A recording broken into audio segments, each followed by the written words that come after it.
Bonjour et bienvenue sur cette vidéo où nous parlons d'éducation, de monoparentalité, nous parlons d'affaires et tous les domaines qui touchent à l'éducation de la femme, la croissance. Alors, aujourd'hui, je veux toucher un sujet qui choque, un sujet qui peut énerver, un sujet qui peut bousculer, qui peut perturber, mais j'ai envie de parler de ça. J'ai vraiment envie de parler de ça. Alors, vous savez que je parle toujours de la maman solo parce que moi, je suis maman solo. J'élève mes enfants depuis de très très longues années et du coup, je peux dire que j'ai une expertise, j'ai une expérience dans le domaine de savoir euh, quelles sont les charges, quels sont les moments difficiles de haute tension, quels sont les moments où on peut souffler, s'il y en a. Et aujourd'hui, avec toute mon expérience et toutes les moments solo que j'accompagne au quotidien, je crois que rien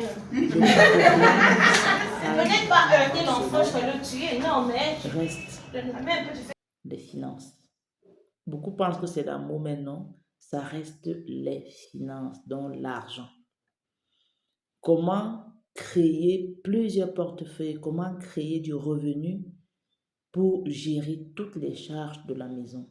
Parce qu'en tant que maman solo, et je parle des vraies mamans solo qui ont seules la charge de leurs enfants, ça veut dire que la scolarité, les soins médicaux, l'habillement, le repas, tout ce qui va à l'éducation de l'enfant, pour élever un enfant. Et puis, il y a la deuxième partie qui est de l'éducation où la maman va transmettre les valeurs à ses enfants.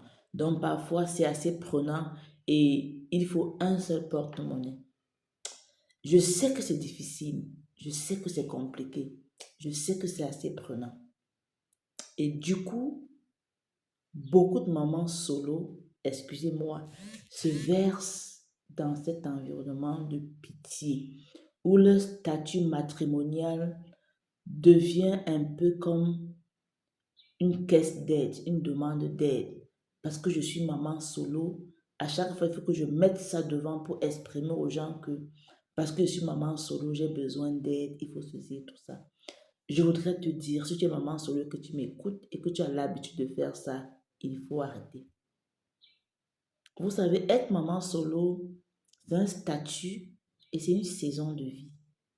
C'est pas un péché, c'est pas une condamnation, mais c'est un statut. OK? Et en tant que statut, il y a des personnes qui n'ont pas choisi, mais il y a des mamans solo qui ont choisi ce statut. Il y a des mamans solo qui sont là parce que dans la vie de couple, les choses n'allaient plus bien et puis elles ont décidé de se séparer, de divorcer. Il y a celles qui sont là parce que elles ont perdu l'être aimé et du coup, elles sont veuves et elles sont obligées de s'occuper de leurs enfants. Je ne parle pas beaucoup de ce cas de femmes qui sont des veuves, mais je parle beaucoup de ces mamans solo qui, au quotidien, ne peuvent pas se payer une formation, ne peuvent pas se faire plaisir, ne peuvent pas euh, se prendre en charge sans crier sur la famille, sur les amis, sur les réseaux sociaux, de comment elles sont mamans solo et qu'on devrait les aider. Je veux encore te dire, être maman solo, c'est juste un statut matrimonial. Et ta vie, ta valeur ne dépend pas d'un statut matrimonial. Il n'est écrit nulle part sur ton front quand tu sors que tu es maman solo. Donc tu es une femme à part entière.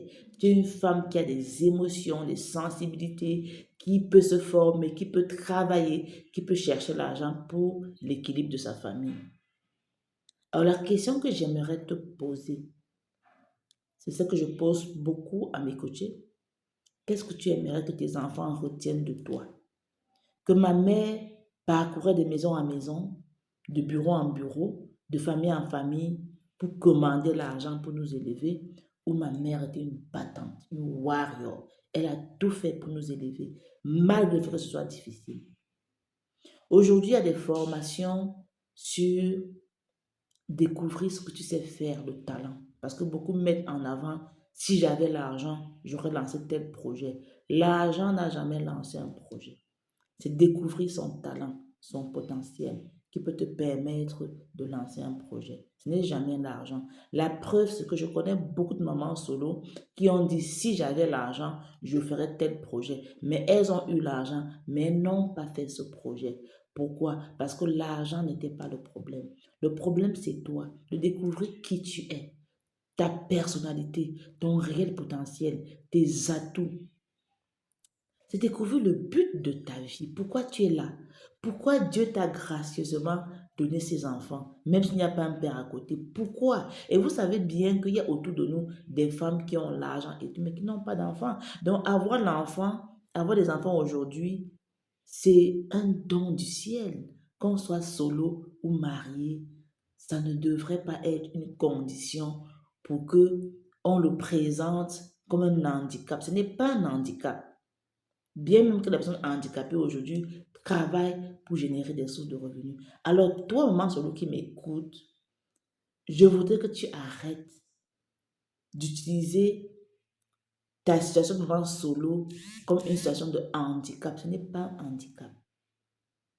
C'est une opportunité à saisir. C'est une opportunité de mieux te connaître. C'est une opportunité de te découvrir. Et surtout une opportunité de te lever aujourd'hui et de te dire que qu'est-ce que je ferai pour que demain sera meilleur? Qu'est-ce que je ferai pour que demain soit meilleur? Quelles sont les actions que je peux poser dès aujourd'hui pour assister si j'ai besoin d'une formation? Cherche les moyens, va te former pour acquérir ces compétences dont tu as besoin pour te lancer. Si tu as besoin de mieux te découvrir, il y a des formations. Va chercher une formation qui te permet de mieux te découvrir et de te lancer. Et ce n'est qu'après ce moment-là que tu pourras vraiment te mettre à te dire, je veux me lancer dans une opportunité rentable. Pourquoi j'ai fait cette vidéo? Parce que j'ai eu cette semaine 2 ou 3 moments solo. Elles vont suivre cette vidéo, elles vont savoir que ça vient de nos rencontres. Mais alors là, des plaintifs, elles sont maman solo, la famille ne les aide pas, pourtant elles ont des enfants, elles voulaient ceci, les amis les ont abandonnés et tout. Non, vous n'êtes pas maman solo pour être à la charge d'une personne. C'est un choix. C'est un choix. Et si ce n'est pas un choix, si tu as décidé de partir d'un ménage pour être maman solo, c'est aussi un choix. Si tu es là aujourd'hui, même si ce n'est pas un choix, c'est peut-être parce que Dieu te réserve quelque chose. Et comme tu n'es pas prédisposé, tu ne vas jamais le recevoir. Donc aujourd'hui, j'ai envie. Je sais qu'il y aura beaucoup de mamans solo qui vont dire pourquoi tu dis ça? C'est parce que non. C'est parce que je me rends compte de plus en plus que des mamans solo, même celles qu'on accompagne parfois, sont dans une douleur, elles ne veulent pas sortir de leur douleur. Tant que tu restes dans ta douleur, rien ne se passera. Donc, mon Amazon, je vais t'inviter à sortir de cette zone qui te détruit, qui te fait te mettre en mode de culpabilité, qui te fait te mettre en mode de pitié. Il n'y a pas de pitié dans la vie. On n'a pas de pitié pour aider. C'est toi qui prends ta vie en main parce que Dieu t'a confié des enfants. Et tu as la responsabilité, écoute bien, la responsabilité de faire de tes enfants des hommes et des femmes de valeur de demain. Si tu as bien compris ça, tu prendras des actions dès aujourd'hui pour changer quelque chose dans ta vie. À très bientôt.